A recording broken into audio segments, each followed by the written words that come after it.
the code. Hello, we are here to demonstrate our code. Our project is Pocket Tanks. Now, for running this code in your laptop, you will need Ubuntu and you will also need Simple CPP with code blocks installed inside Ubuntu. Now, if you are not having these things, then we are attaching a link in our submission. This link which has got very simple instructions to do the same. Now I'll run my code. Pocket Tanks is a very popular game which is played both on Android and PC. We are attempting to recreate the same game by using Simple CPP. It is very popular among the students, and so we are really hoping that you enjoy it. This is the main screen of our game, the front screen. This has got three options like play game, instructions and exit. Exit will obviously exit the game. Clicking on instructions will open a different page which will give the basic rules about the game, and clicking on play game will enable us to play the game. Okay, now I am going to explain the game. The basic rules about this game are like there will be two tanks which will be facing each other, player 1 and player 2. They will be attacking each other through a variety of weapons, and their main motto is to give more damage to the opponent in the 5 turns that are provided to them. They will be given a choice out of 7 weapons to choose, and they can hit the shots, and whoever gives the other opponent more damage will be obviously declared as the winner.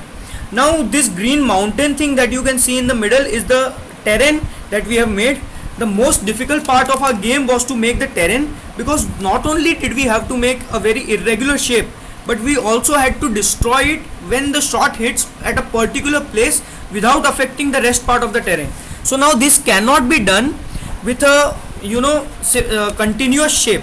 So as you can see, this green terrain of ours is currently a mixture of 900 different vertical lines which have different vertical heights, as you can see over here, and these heights change upon the shots hitting the terrain, and that is how the terrain destruction takes place. Now I am going to explain something about the gameplay of the terrain. Okay, now these are the two tanks. As you can see, currently it's player 1's turn, so everything will be done to player 1. We can move these tanks on the terrain. As you can see, I'll press on the move tank button. It can be moved right and left in 2 places. Let us move it right. As you can see, the tank has moved from this position to this position. We can even move it back like left movement, and over here. Now this rectangle over here is the barrel. This barrel can rotate as to give a projectile to the weapon, projectile to the shot. So I'll be rotating the projectile angle. Now that can be done by the change angle function over here, and it can be done in 2 ways, like up rotation for the barrel or down rotation for the barrel. Now I'll rotate it up and place it at a favorable degree so that it could hit the opponent. Now let us select the weapon. As you can see, we are having so many weapons over here, and I am going to explain them all in detail. Now I am going to select single shot. Okay, now single shot has been chosen. Now single shot is our most basic weapon. It is a single shot which will go in a projectile and try to hit the opponent tank. Now if it hits the opponent tank, then some damage will be noted, but if it does not hit the opponent tank and hits on the terrain, then the thing that will happen is terrain will be destroyed in a slight way, and so wherever it will hit the terrain will get destroyed. Now let us change the power of the shot, which is very important because we want the shot to hit the opponent tank. We can increase the power and decrease the power as being shown on the screen. Now I'll make the power, let us say 37 will be made the power, and I'll go back. Now we are ready to fire our single shot. So I have fired the single shot now. Now as you can see over here, the single shot has not hit the tank, but it has hit the terrain. As it has hit the terrain, it has made a visible destruction in the terrain, as we had already said earlier. And now as it has not hit the tank, there should not be any change in the score. So let us check the score now. For player 1 and player 2, score is shown over here. If we click on player 1, we can still see that the score still remains 0. We can even check player 2 score. He has not yet fired a shot, so obviously his score is going to be 0. Now it is player 2's turn. Now for player 2 also we can do the same things that we had done for player 1. Let me show the movement of the tank. As you can see, it can move in the left direction. It has moved from here to here. We can also change the angle for the barrel as we had done for the player 1's tank. I'll change it. Now let us try a different kind of weapon for player 2. So I'll be selecting 3 shot. Let's say 3 shot for this turn for player 2. Now 3 shot is a combination of 3 different single shots. Individually each of these shots perform as the single shot performs, with slightly less damage than the single shot, and 3 different projectiles will be emitted from the barrel of the tank. Now I'm going to change the power for the 3 shot, and let us make it somewhat, let's say 36. Let's say 36 this time. And now I am going to fire the 3 shot. As you can see, there are 3 different projectiles that are coming, and they are destroying the terrain in their own way. Also they have not hit the tank, so they should have no effect on the score, which can be easily seen as the score remains 0. Okay, now it is again player 1's turn. Now let us skip the other things and let us choose a good weapon now. Ground digger. Let us choose ground digger for this one. Now ground digger's speciality is that it can go through the ground and it goes in a straight line. Gravity has no effect on the ground digger weapon. So now if it can go in a straight line, I'll obviously try to point it towards the tank so that it goes in a straight line. So I'll change my angle. I'll make it down once again.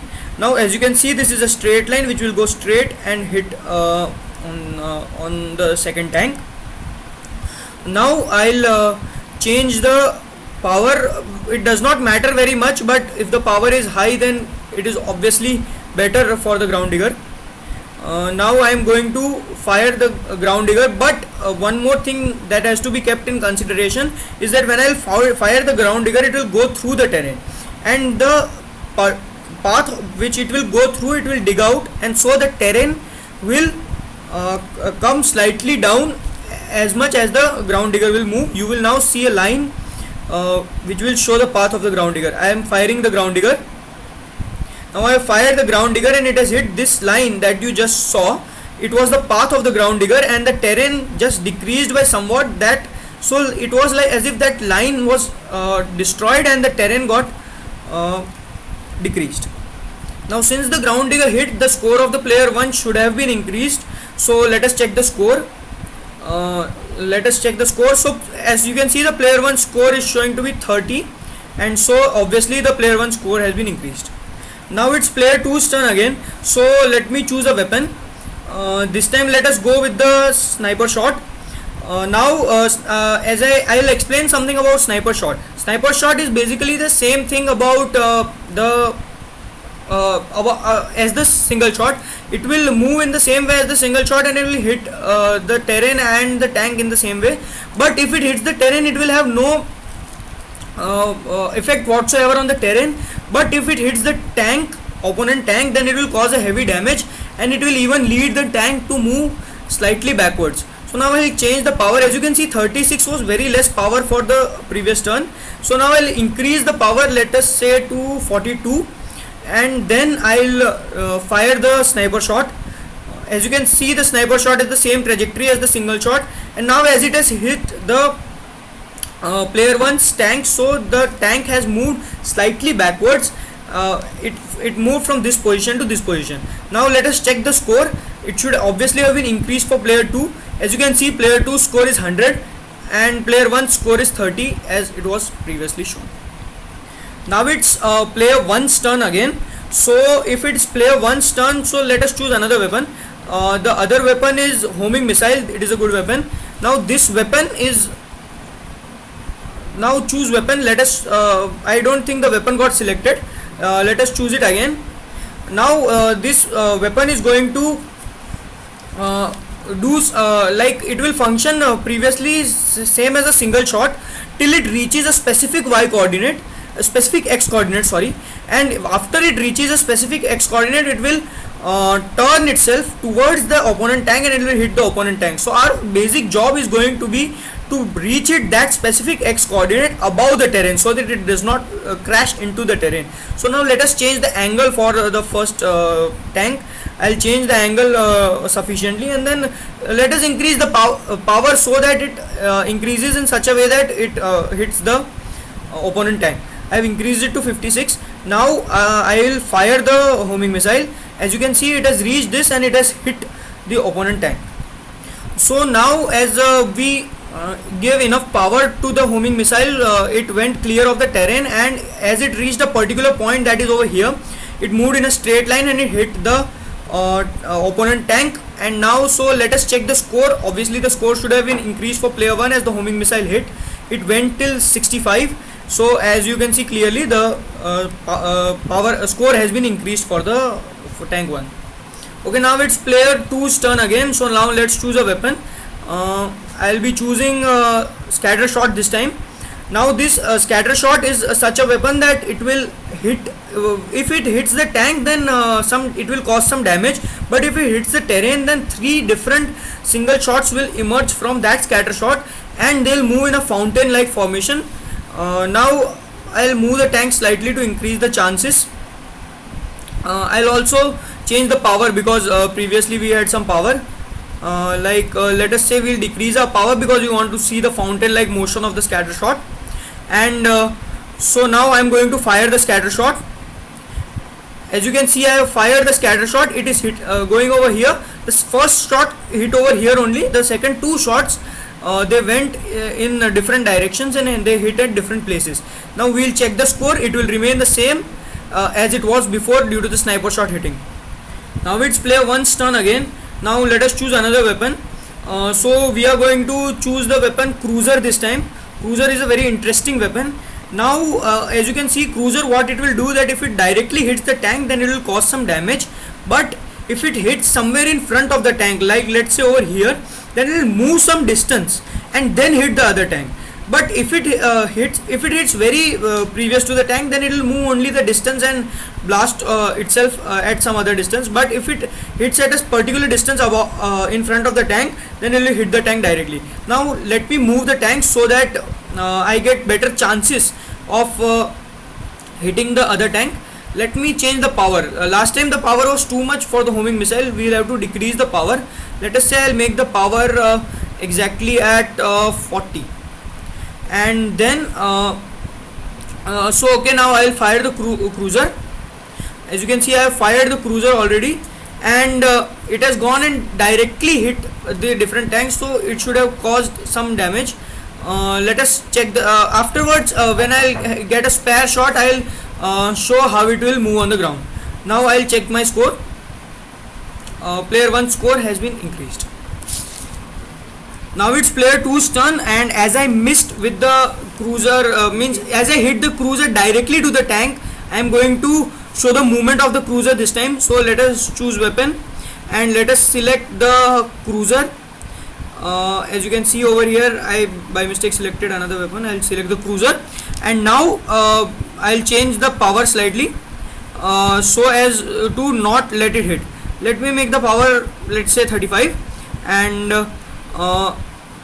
let's say lesser than 35 because we surely want to show the movement. Now I'll just fire the cruiser. As you can see, I have fired the cruiser. It has hit over here and it has moved a slight distance. So if it would have hit over here, it would have caused damage to the tank. Now it has moved a slight distance over here.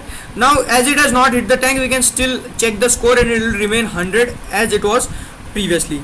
Now it is player 1's turn again. Now that I have shown the functions of all the 7 weapons, what we will be doing is that we will be showing a constraint of our game. The constraint is that we have one more round left.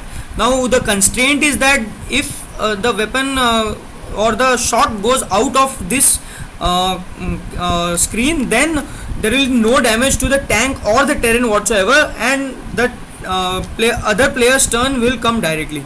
So let me choose a weapon, let's say single shot, and let me increase the power for that single shot, and okay, let me fire the single shot again now.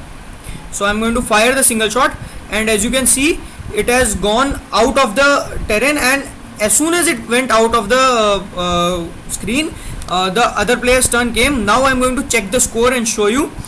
So player 1 score was 105. It has remained 105. There has been no damage to the tank or the terrain or the score whatsoever.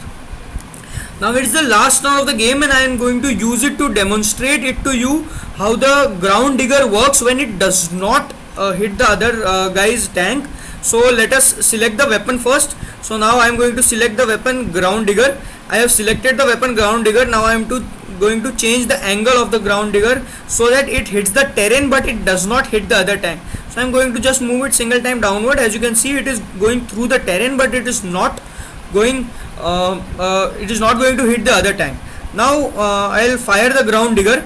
After this, immediately the end screen will come, which is going to show the power, which is going to show the last score of player 1, player 2, and it is going to declare the winner. So let us fire the shot. I have fired the ground digger through the terrain, but as you can see, there was a slight line over there, and it hit the terrain and the terrain got distracted. Okay, we were not able to see what happened back there because the ground digger hit a very small part of the terrain, and so it was very fast and we were not able to see it. And now this is the end screen. Now as you can see, the last shot did not hit, so the score of player 2 remains 100 and the score of player 2 was obviously 105, and because the score of player 1 is greater than the score of player 2, so now the winner is player 1. So now our game is over. I really hope that you enjoyed it, and thanks for watching.